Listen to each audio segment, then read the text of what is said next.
V.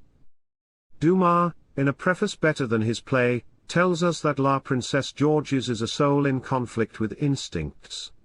But no, as he has drawn her, as he has placed her, she is only the theory of a woman in conflict with the mechanical devices of a plot. All these characters talk as they have been taught, and act according to the tradition of the stage. It is a double piece of mechanism, that is all. There is no creation of character, there is a kind of worldly wisdom throughout, but not a glimmer of imagination. Argument drifts into sentiment, and sentiment returns into argument. Without conviction, the end is no conclusion, but an arbitrary break in an action which we see continuing, after the curtain has fallen.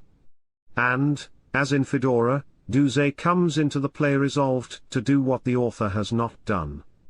Does she deliberately choose the plays most obviously not written for her in order to extort a triumph out of her enemies? Once more she acts consciously, openly, making every moment of an unreal thing real, by concentrating herself upon every moment, as if it were the only one.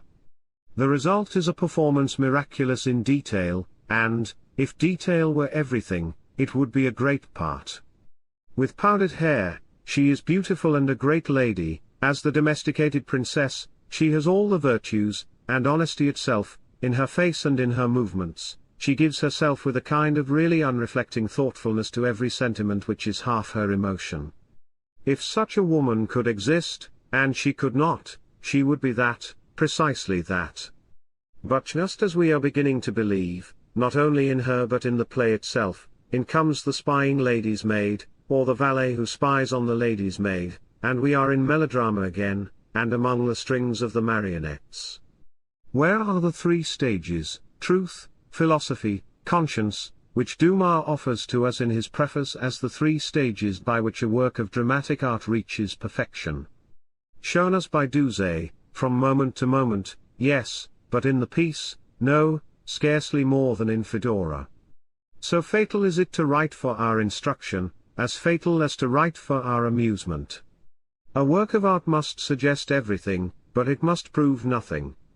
Bad imaginative work like La Gioconda is really, in its way, better than this unimaginative and theoretical falseness to life, for it at least shows us beauty, even though it degrades that beauty before our eyes. And Duse, of all actresses the nearest to nature, was born to create beauty, that beauty which is the deepest truth of natural things. Why does she after all only tantalize us, showing us little fragments of her soul under many disguises, but never giving us her whole self through the revealing medium of a masterpiece?